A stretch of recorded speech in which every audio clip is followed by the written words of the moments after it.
17.25 lakhs per annum.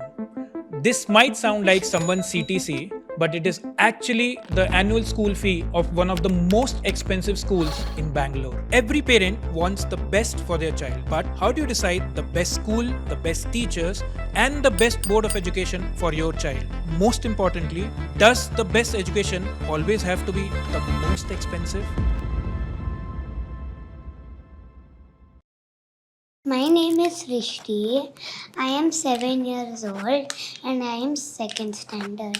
My name is Smriti. I am in grade 2 and I am also 7 years old. Do your parents ask you to study a lot?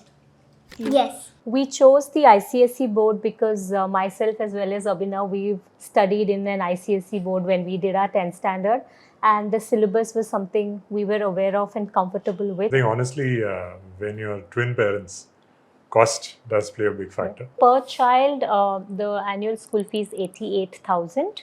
Other than that, the other expenses that we have is the transport fee, which is about 36,000 per child. And over and above this, there is books, uniform, few other things. All in all, I think I would cap that at around between 15 to 20,000. So if you ask me to give a number, we're done with the entire schooling per year, per child, within 1.5 lakhs. So the fees I'm telling you is for today for second standard.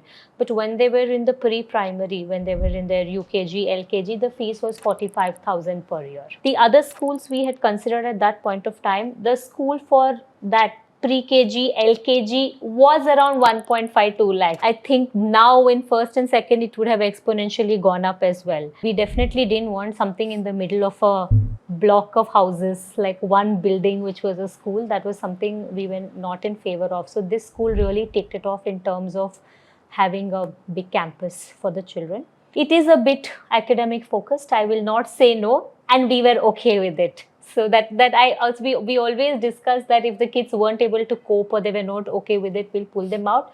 But to start off with, we were okay with it, and I think they're doing quite okay. In fact, sometimes when we want to just tease them, we say, okay, being too naughty, we're going to put you in a different school. And that is the one thing. They're like, no, you go wherever you want, do whatever you want, but we are never going to leave our school. So they love their school. I think they love their teachers. Definitely they are able to provide value for the cost that they are charging us. In fact, I think they are providing much more value is what I would say. A lot of families, peer groups that are going to very expensive schools. For example, the Valley School, there's just 25 kids, if I know right, and the parents are so invested.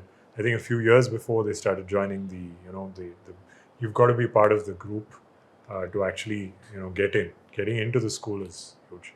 And it's very expensive. Then there's the international schools. My goodness, the costs are really, for us at least, when we look at it, we're like, after seeing this school, they look prohibitive. But have we seen from an education perspective a huge difference? No. I recently saw an ad where the school was advertising itself in a newspaper, and the advertisement gave a list of, I think, our top 30 students, all of whom have been placed in international universities, and there were a list of names, and we were like, that's exactly what we don't want our children to do. We don't want them to, if they want to, they can, but is that our goal of sending them to school, that they do schooling here so that they can go get admission in a foreign university? No, we don't want them to groom them to go abroad. We want to groom them to be happy wherever they are happy, content, emotionally mature, and able to handle everything. Doesn't matter where in the world they are. They can be in India and be absolutely great happy. Point. That immediately becomes a flag. We have absolutely considered changing boards from to a CBSE because it's more aligned, and I follow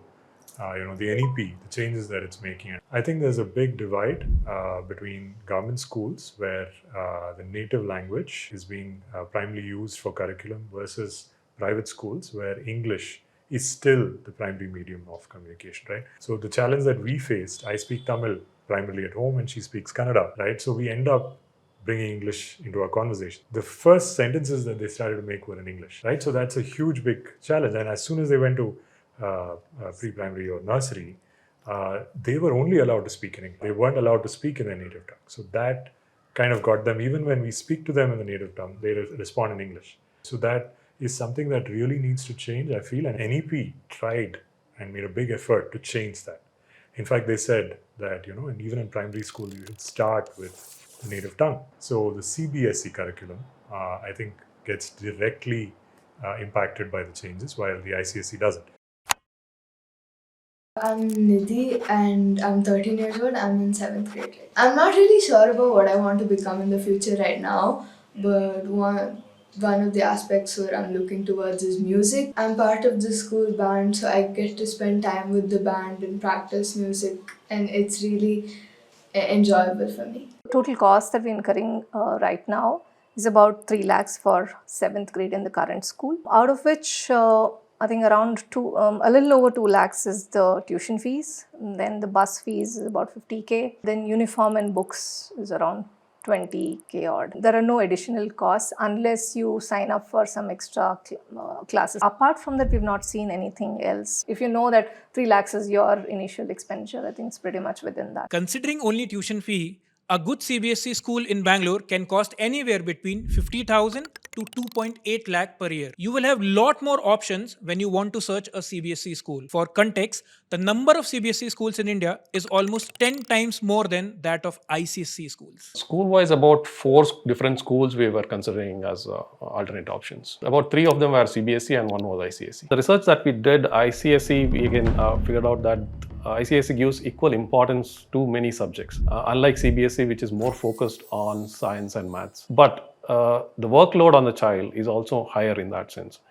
Because they have to give not only equal importance, the number of subjects are also more in ICSE. So while if a child is able to cope with that, it might be good, but then it all depends, right? If the child is not able to cope with that, then it's a lot of stress on the child itself. And that's why we felt sticking to CBSE would be a better option. When we went to the school itself, it was on a holiday, but we still noticed that the students had come in and they were playing in the ground, etc. And we noticed how they were interacting with the teachers. The teachers were all very familiar with the kids. In the initial years, when our daughter was growing up, she was extremely shy. I mean, every class, every PTM that you go to, the teachers will say she's very quiet.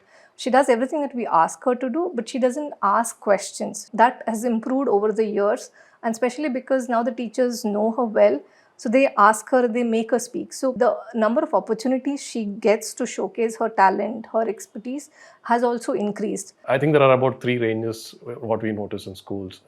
Maybe about 1 lakh is what it starts with, and then there's about 3 lakhs is in the middle range, and then there's a 10 lakhs, etc. So we were okay with the middle range schools, and we didn't want to go for the high range. In most cases, the school fee will be managed by your salary. But in case you wish to retire early or take a career break, or even think of having a second child, saving up for school fees becomes very important.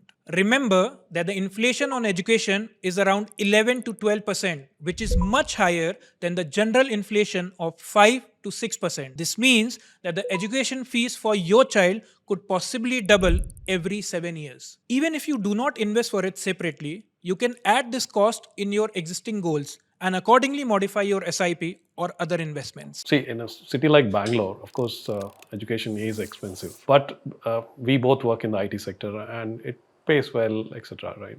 So that pinch of education we have not felt. It might not be the same for people working in other areas, etc., right? So for them, I think it will be very expensive. So then the cost doesn't really justify. One of his uncles was mentioning, so they were sending their children to a high-end school, but we are all from the same range financially. The peer influence was so much that there were certain kids who used to go to Disney World during their vacation. So the uncle's children, they would come and ask that why don't we go to Disney World? It's not about whether you're able to afford or not, but the peer influence is so much that you get pressurized to do certain things which you otherwise wouldn't do. Apart from the school, she doesn't go to any coaching classes from the academic sense. But it has become so competitive that I think you don't have a choice finally. You do have to send them to these extra classes. But at what point do you send it at 8th grade or 10th grade? That I think it differs between individually. Each parent decides for their child. Now she's completing 7th grade and she's going to 8th grade. And now we're at a juncture where we really want to stick to a certain board which will help her future. We may think of changing the school as well. So IB definitely, IB, IGCSE, all of that is also we are considering. But talking to some different people, if you pick IB as your board right now, then at the end of your 10th grade or 12th grade, if you decide that no, I want to stick on with the Indian universities and go to the mainstream of Indian education, then the way IB prepares you will not suit with your JEE or NEET, any of those exams. Whereas what we've seen currently is that even kids who do CBSE till their 12th, they have ample options within India as well as abroad. But if it's IB, you have to go abroad for your higher education. That is where the benefit of what you've got in IB works. Because we've not yet decided, and our daughter also hasn't decided whether she wants to go abroad or not, staying with CBSE still allows us to make that decision at a later point. What we've seen currently is, one is parents put a lot of pressure. Yeah, of course, it was there at our time also, and our generation also, but they want to give everything to their children that's possible, because maybe they have not got some of it, or they think we can afford it, so why not give it? Even in our school groups, and we see certain comments that come from parents, sometimes we feel that, okay, the parents are interfering a little too much in what's going on in the school. But eventually what they end up doing to their child is making the child highly dependent on parents and all the facilities that they're getting. So we would really advise the parents to let the child be. I want to be an artist. I want to be an air hostess. I want to be an actress. I'm Kiana. I am 8 years old and I'm in 3rd grade. I go to a IB school. The most thing I like is the way they teach. Like in math, when we were learning 3D shapes and learning them, my teacher got like 3D objects and made us feel them, made us learn the corners, edges, faces, taught us in different ways, taught us to draw them, like that. So the school fee is roughly 2.5 lakhs. Food is another 60 grants, and then transport is another 80 odd grants. So the total is roughly around 4.5 lakh. We haven't opted for school and food. Food and transport. Yeah. No, there were some schools which we thought we could look at, but they were way out of the budget. They were like, the tuition fee itself came to around 4.5, 5 also. And we thought that, no, that was too high a budget to pay for tuition fees. We were looking at something which is more hands-on, experiential, something where she's, gets to do things on her own rather than being told what to do. And she is not a child who really takes instructions like that. She needs to be convinced of why one needs to do that. And I also felt that she is not somebody who will only sit and study.